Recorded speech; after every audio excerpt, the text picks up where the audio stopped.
सभी साथियों का एक बार फिर से स्वागत है मेरे YouTube चैनल उत्कर्ष स्टडी पे। और दोस्तों आज के इस वीडियो में हम अगस्त माह से संबंधित बहुत ही महत्वपूर्ण क्वेश्चन देखने वाले हैं। और दोस्तों पार्ट फर्स्ट मैंने ऑलरेडी अपलोड कर रखा है, तो वो आप देख लेना, मैं डिस्क्रिप्शन में लिंक दे दूंगा। वहाँ पे भी मैंने बहुत ही शानदार, बहुत ही इंपॉर्टेंट एंड सिलेक्टेड क्वेश्चन आपको करवाए हैं। और दोस्तों इस वीडियो में हम अगस्त माह से संबंधित राष्ट्रीय, इसके अलावा जितने भी राजस्थान से संबंधित, करंट अफेयर से संबंधित जो भी क्वेश्चन बन सकते हैं उन पे हम डिटेल से चर्चा करने वाले हैं। और दोस्तों देखिएगा महत्वपूर्ण जो क्वेश्चन क्या बन सकते हैं। कुछ क्वेश्चन यहाँ पे आपको नजर आ रहे हैं, जैसे लोकमान्य तिलक राष्ट्रीय पुरस्कार 2023, 25वां राजीव गांधी राष्ट्रीय सद्भावना पुरस्कार, इसके अलावा पहली बार किस ट्रांसजेंडर को जन आधार कार्ड और बर्थ सर्टिफिकेट जारी किया गया। और हमारे राजस्थान की एक योजना है विश्वकर्मा कामगार कल्याण योजना। इसके अलावा जो अमृत भारत स्टेशन योजना है बहुत ही चर्चा में थी, इसमें राजस्थान के कितने रेलवे स्टेशन को विकसित किया जाएगा। इसके अलावा जो स्पेस एंड टेक्नोलॉजी से संबंधित करंट अफेयर है उस पर भी हम चर्चा करेंगे। आकाश मिसाइल का पहला जो रेडियो फ्रीक्वेंसी सीकर है ये क्या है, और राजस्थान का 5वां अवैध देश का 54वां टाइगर रिजर्व किसे बनाया गया है, और ये क्वेश्चन सबसे इंपॉर्टेंट रहेगा। तो सबसे पहले चर्चा करते हैं पहले क्वेश्चन पे। पहला क्वेश्चन देखिएगा कि 1 अगस्त 2023 को निम्नलिखित में से किस संगठन ने मछुआरों की सुरक्षा के लिए नभ मित्र उपकरण विकसित किया है। तो दोस्तों ये विकसित किया है किसने, तो आप कहेंगे इसरो के द्वारा, यानी भारतीय अंतरिक्ष अनुसंधान संगठन।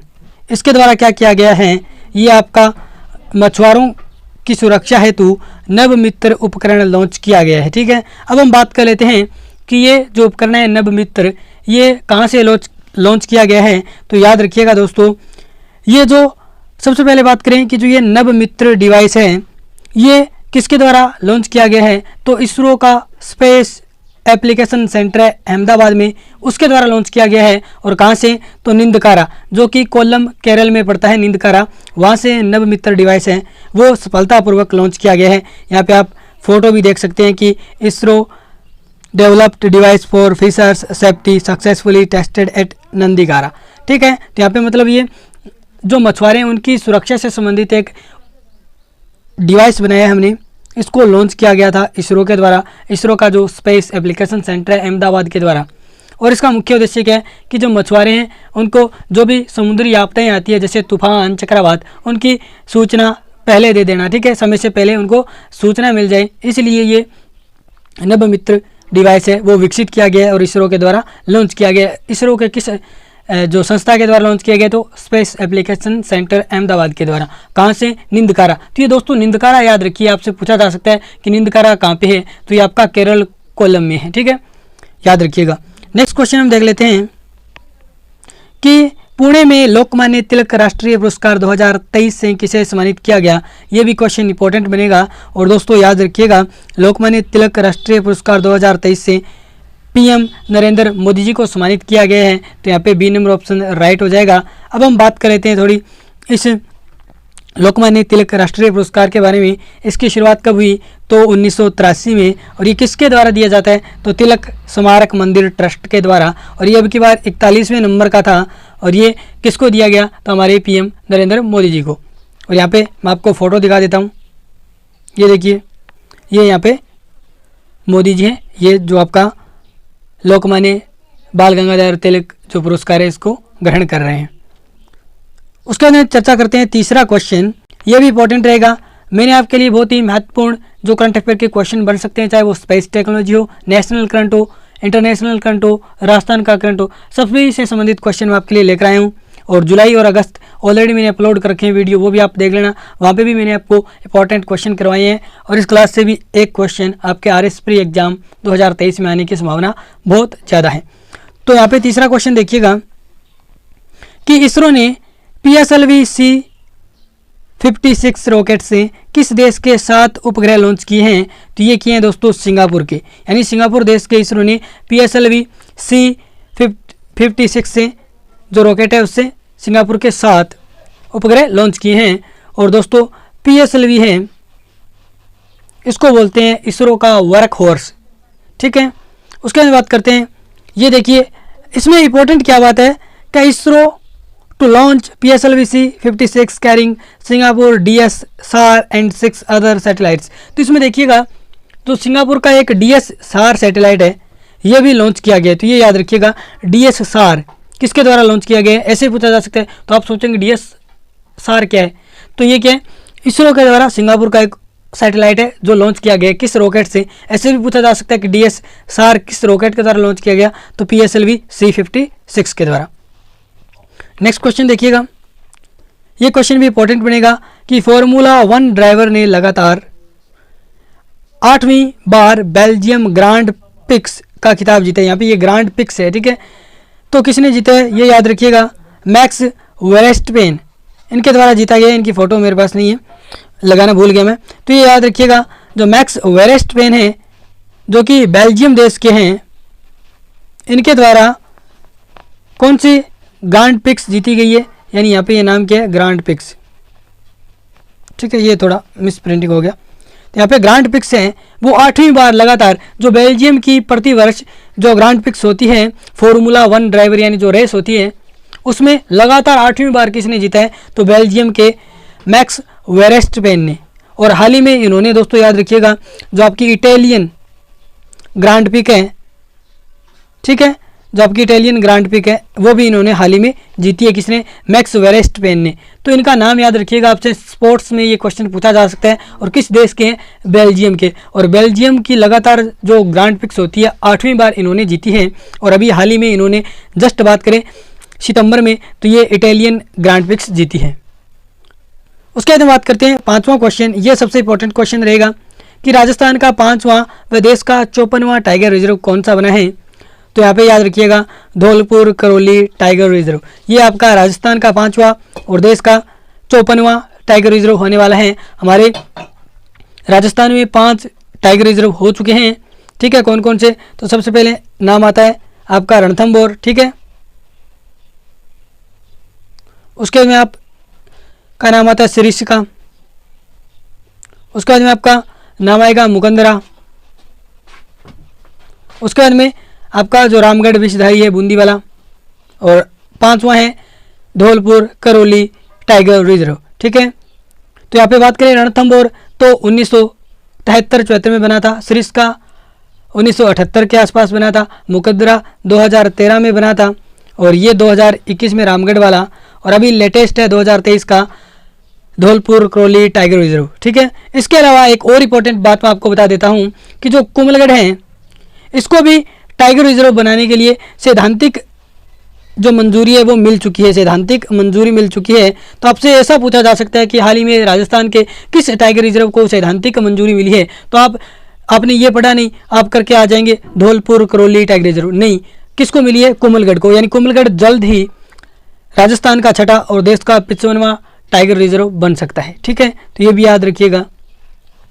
यहाँ पे ये देखिए टाइगर की फ़ोटो मैं आपको दिखा देता हूँ, ये है धौलपुर करौली टाइगर रिजर्व। उसके बाद बात करते हैं जो हमारी टाइगर रिजर्व की जो एजेंसी है, राष्ट्रीय बाघ संरक्षण प्राधिकरण, जिसे NTCA बोलते हैं, टाइगर बाघ संरक्षण प्राधिकरण। इसका गठन जो वन्य जीव संरक्षण अधिनियम है 1972 उसकी धारा 78LA के तहत किया गया। और कब किया गया, दिसंबर 2005, याद रखेंगे।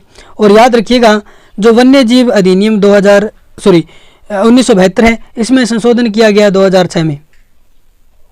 तो याद रखिएगा दोनों बातें। यहाँ से आपको जो इन्वायरमेंट वाला सेक्शन है आपका वर्ल्ड ज्योग्राफी में, वहाँ से यहाँ से इसको रिलेटेड करके पूछा जा सकता है कि वन्य जीव अभयारण्य जो वन्य जीव संरक्षण अधिनियम 1972 है इसका संशोधन, या फिर जो राष्ट्रीय बाघ संरक्षण प्राधिकरण है इसका जो गठन है वो किस धारा के तहत किया गया है। तो ये भी आप याद रखिएगा। ये आपका टाइगर रिजर्व आपने देख लिया। और ये वर्तमान में जो आपका पर्यावरण जलवायु जो परिवर्तन मंत्रालय है, वन पर्यावरण एवं जलवायु परिवर्तन मंत्रालय, उसके मंत्री हैं भूपेंद्र यादव। तो ये भी याद रखिएगा, केंद्रीय जो आपका वन पर्यावरण एवं जलवायु परिवर्तन मंत्रालय, उसके ये मंत्री हैं भूपेंद्र यादव। उसके बाद बात करते हैं 6ठा क्वेश्चन कि हाल ही में अंतर्राष्ट्रीय मांडना कलाकार और लोक संस्कृति कर्मी कौशल्या देवी शर्मा का निधन हो गया है। इनका संबंध राज्य के किस जिले से है। वेरी इंपॉर्टेंट क्वेश्चन आपके एग्जाम की दृष्टि से। तो जो कौशल्या देवी वर्मा हैं इनका आपका जो संबंध है वो 12 जिले से हैं और ये इनकी फ़ोटो है। तो यहाँ पे आपसे पूछा जा सकता है ये अंतर्राष्ट्रीय मांडना कलाकार हैं कौन? कौशल्या देवी वर्मा। और किस जिले की रहने वाली है? 12 की। तो याद रखिएगा, ठीक है। इनकी ये फ़ोटो आप देख सकते हैं। नेक्स्ट एक बात करते हैं, ये भी क्वेश्चन इंपॉर्टेंट रहेगा। ये आपको दोस्तों हिस्ट्री से रिलेटेड पूछा जा सकता है या फिर करंट अफेयर से भी पूछा जा सकता है। यानी जो 25वां राजीव गांधी राष्ट्रीय सद्भावना पुरस्कार किसे प्रदान किया गया? तो ये किया गया वनस्थली विद्यापीठ निवाई टोंक। तो याद रखिएगा, इंपॉर्टेंट। अब आपसे पूछा जा सकता है कि ये जो वनस्थली विद्यापीठ निवाई टोंक में है इसका पहले नाम क्या था? तो याद रखिएगा शांताबाई कुटीर। इसकी स्थापना कब हुई? 6 अक्टूबर 1935। याद रखिएगा। और वर्तमान में इसका नाम है वनस्थली विद्यापीठ। और इसका नाम कब किया गया? तो 1943 में। तो यहाँ से आपको एक एग्जामिनर अप्रोच रखनी है। जब आप पढ़ें तो आप एक एग्जामिनर अप्रोच रखा करें। जैसे एग्जामिनर की तरह सोचें कि किस प्रकार आपने ये करंट का क्वेश्चन पढ़ा, तो हमसे हिस्ट्री में भी ये वनस्थली विद्यापीठ के बारे में कुछ क्वेश्चन किए जा सकते हैं। और यहाँ पे बात करें राजीव गांधी राष्ट्रीय सद्भावना पुरस्कार 1992 से दिया जा रहा है। और उसके बारे में बात करें ये किस के लिए दिया जाता है? तो ये शांति, सांप्रदायिक सद्भावना और राष्ट्रीय एकता के लिए विशेष योगदान के लिए किसी व्यक्ति या फिर संस्था को दिया जाता है। और अब की बार दिया गया संस्था को। संस्था का नाम है वनस्थली विद्यापीठ निवाई टोंक। और इसकी स्थापना किसके द्वारा की गई? तो याद रखिएगा 6 अक्टूबर 1935। किस नाम से की गई? तो शांताबाई कुटीर। किसके द्वारा? हीरालाल शास्त्री के द्वारा। हीरालाल शास्त्री जी की बेटी थी शांताबाई। इनका 12 वर्ष की उम्र में निधन हो गया था। और शांताबाई का सपना था कि वो शिक्षक बने और शिक्षा का प्रसार करे। तो इसलिए हीरालाल शास्त्री जी के द्वारा 6 अक्टूबर 1935 में शांताबाई के नाम पे शांताबाई कुटीर निवाई टोंक में स्थापित किया गया 6 अक्टूबर 1935 को। जबकि बात करें शांताबाई की फ़ोटो मैं आपको दिखाता हूँ। ये देखिए 12 वर्ष की उम्र में अल्पकालिक जो आयु है उसमें इनका निधन हो गया। और बात करें अप्रैल 1935 में इनका निधन हुआ था। ये भी आप याद रखिएगा। यह शांताबाई हीरालाल शास्त्री और रत्नाबाई शास्त्री की बेटी। नेक्स्ट देखिएगा, ये देखिए 25वां राजीव गांधी राष्ट्रीय सद्भावना पुरस्कार। और बात करते हैं ये राजीव गांधी की पुण्यतिथि है उस पर दिया जाता है। तो याद रखिएगा। और यहाँ पे देखिएगा किसके द्वारा दिया गया? तो यहाँ पे सोनिया गांधी आपको नज़र आ रही है। और यहाँ पे ये जो हमीद अंसारी भी आपको नज़र आ रहे हैं। तो ये भी नाम आप याद रखिएगा।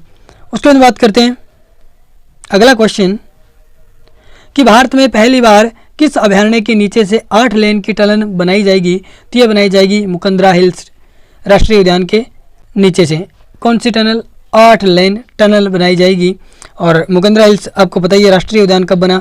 तो 2012 में। और टाइगर रिजर्व 2013 में। नेक्स्ट देखिएगा, यहाँ पे ये फ़ोटो देख लीजिए 8 लेन टनल मुकंदरा हिल्स। ठीक है, ये फ़ोटो आपको नज़र आ रही है। इस प्रकार की कुछ ये टनल दिखेगी आपको। 8 लाइन टनल होगी रोड। ठीक है, ये उसके बाद बात करते हैं। ये क्वेश्चन भी इंपॉर्टेंट रहेगा। जिस प्रकार आप पढ़ते हैं राजस्थान का ग्रामीण व शहरी ओलंपिक, उसी प्रकार ये इंपॉर्टेंट रहेगा आंगनबाड़ी केंद्रों में ओलंपिक खेलकूद प्रतियोगिता। तो किस थीम के साथ? तो खेलेगा हर बच्चा पढ़ेगा हर बच्चा थीम पर आंगनबाड़ी केंद्रों में ओलंपिक खेलकूद प्रतियोगिता का आयोजन कब किया गया? तो ये किया गया आपका 17 से 19 अगस्त। ठीक है। और इस ओलंपिक में कितने बच्चों ने भाग लिया? तो वह 3 से 6 वर्ष की जो उम्र के बच्चे हैं, टोटल 17 लाख बच्चों ने भाग लिया। और ये प्रोग्राम याद रखिएगा किस थीम के साथ? तो खेलेगा हर बच्चा पढ़ेगा हर बच्चा थीम के साथ जो आंगनवाड़ी केंद्र है वहाँ पे ओलंपिक खेलकूद प्रतियोगिता करवाएगी। यहाँ पे आप चित्र में भी देख सकते हैं। ये देखिए, ये बच्चों को खेलकूद प्रतियोगिता करवाई जा रही है। पीछे आप देखेंगे तो आपको लिखा हुआ नज़र आएगा। ठीक है, यहाँ पे ये मुझे तो दिख रहा है लेकिन आपको क्वालिटी ज़्यादा करने पे स्पष्ट नज़र आएगा। तो ये आपकी फ़ोटो है, देख लेना। उसके बाद बात करते हैं, ये क्वेश्चन भी इंपॉर्टेंट है कि प्रदेश में पहली बार किसी ट्रांसजेंडर को जन आधार कार्ड तथा बर्थ सर्टिफिकेट जारी किया गया? तो ये नूर शेखावत को। ठीक है, अब याद रखिएगा ऐसे पूछा जाए कि पहली बार किस ट्रांसजेंडर को जन आधार कार्ड जारी किया गया? तो ये भी नूर शेखावत। और बर्थ सर्टिफिकेट तो आपको पता ही है किसके द्वारा? तो आपका जो जयपुर ग्रेटर नगर निगम है उसके द्वारा, जयपुर ग्रेटर नगर निगम। ठीक है, तो याद रखिएगा नूर शेखावत को ये पहला जन आधार कार्ड और पहला ही बर्थ सर्टिफिकेट जारी किया गया। नेक्स्ट क्वेश्चन हम बात कर लेते हैं राजस्थान की एक प्रमुख योजना विश्वकर्मा कामगार कल्याण योजना के तहत प्रथम चरण में कितने लाभार्थियों को टूल किट वितरित की जाएगी? तो ये टूल किट वितरित की जाएगी 20,000 लाभार्थियों को। ठीक है, सी नंबर ऑप्शन यहाँ पे राइट हो जाएगा। मैं आपका ज़्यादा टाइम नहीं ले रहा हूँ।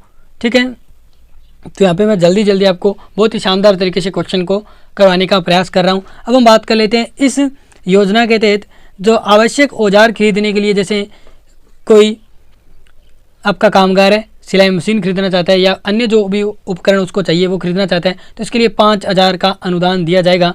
ठीक है, याद रखिएगा कितने हज़ार का? 5,000 का। इसके अलावा इसी योजना के तहत जो 30,000 हस्तशिल्पी हैं या कारीगर हैं उनके द्वारा जो बनाए गए उत्पाद हैं उनको बेचने के लिए, विपणन करने के लिए उनको 10 हज़ार रुपये की सहायता की जाएगी। तो ये भी बात, 2-3 बातें इंपॉर्टेंट है। कितने लाभार्थियों को टूल किट? तो 20,000 लाभार्थियों को टूल किट दी जाएगी। इसके अलावा उनको आवश्यक जो औजार है खरीदने के लिए 5,000 रुपये का अनुदान, जबकि 30,000 हस्तशिल्पी और कामगार हैं उनको उनके उत्पाद को विपणन हेतु या फिर बेचने हेतु 10,000 रुपये का अनुदान या आर्थिक सहायता दी जाएगी। ठीक है, याद रखिएगा। ये देखिए मॉडल स्टेट राजस्थान विश्वकर्मा कामगार कल्याण योजना, और यहाँ पे आपको लिखा हुआ मिल रहा है कि खरीदने के लिए, आवश्यक औजार खरीदने के लिए 5-5 हज़ार रुपये का योगदान। नेक्स्ट देखिएगा, ये क्वेश्चन भी इंपॉर्टेंट है कि राष्ट्रीय हरित अधिकरण का नया अध्यक्ष किसे नियुक्त किया गया है? तो ये किया गया न्यायमूर्ति प्रकाश श्रीवास्तव। याद रखेंगे ए नंबर ऑप्शन यहाँ पे राइट आंसर हो जाएगा कि राष्ट्रीय हरित अधिकरण। इसकी स्थापना बात कर लेते हैं कि राष्ट्रीय हरित अधिकरण नेशनल ग्रीन ट्रिब्यूनल, इसकी स्थापना कब हुई? तो 18 अक्टूबर 2010। नेशनल ग्रीन ट्रिब्यूनल अधिनियम 2010 के तहत इसकी स्थापना कब हुई? तो याद रखेंगे 18 अक्टूबर 2010।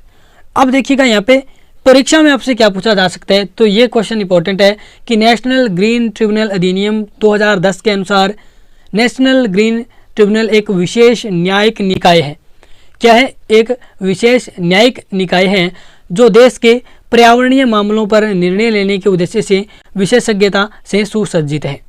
तो ये एक प्रकार का विशेष न्यायिक निकाय है जो पर्यावरणीय मामले हैं उन पे ये निर्णय लेता है।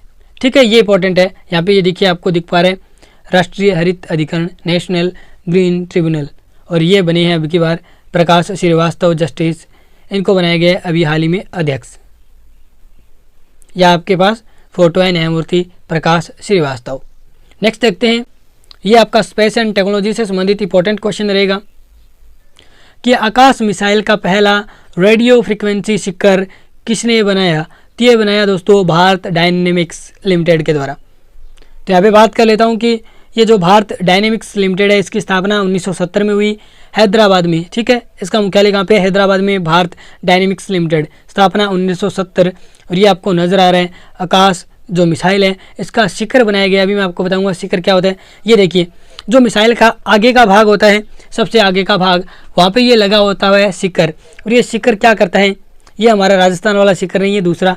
ठीक है, टेक्नोलॉजी में जो आता है मिसाइल जो टेक्नोलॉजी है उसमें होता है शिखर। इसका उद्देश्य क्या होता है? जो मिसाइल हैं वो अपने सही लक्ष्य को ट्रैक कर पाएँ, यानी सटीकता से जो भी हमें टारगेट मिसाइल को हमने दिया है उस पर सटीकता से वो अटैक कर पाए, उसके लिए शिखर होता है जो इस मिसाइल को, पूरी मिसाइल को गाइड करता है।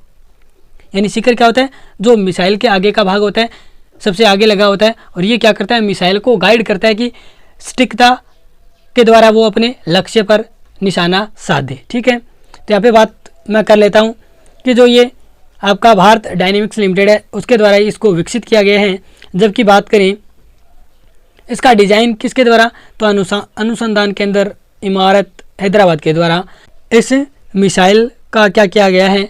जो मिसाइल का रेडियो फ्रीक्वेंसी शिखर है पहला, इसका जो डिजाइन है वो तो किसके द्वारा तैयार किया गया है? अनुसंधान केंद्र इमारत हैदराबाद के द्वारा। जबकि इसको निर्मित कहाँ पे किया गया है? तो डायनेमिक्स लिमिटेड जो भारत डायनेमिक्स लिमिटेड हैदराबाद है उसके द्वारा। यहाँ पे बात कर लेता हूँ, ये देखिए शिखर, आपको ये देखिए यहाँ पे आगे की ओर ये लगा होता है लेजर शिखर। ठीक है, ये मिसाइल में आगे की तरफ लगा होता है, और ये क्या करता है? ये आपका जो भी हमने मिसाइल को लक्ष्य दिया है उस पर सटीकता से निशाना साधने में ये मदद करता है, क्या शिखर। ठीक है, तो ये देखिएगा आकाश मिसाइल का तो आपका पहला रेडियो फ्रीक्वेंसी RF शिखर जिसे बोलते हैं, RF शिखर यानी रेडियो फ्रीक्वेंसी शिखर किसके द्वारा, भारत डायनेमिक्स लिमिटेड। तो ये याद रखिएगा, इंपॉर्टेंट बन सकता है क्वेश्चन, यहाँ से मैंने आपको सारी बातें बता दी। उसके अलावा बात करते हैं कि मोबाइल एप्लीकेशन राजमार्ग यात्रा किसने लॉन्च किया है।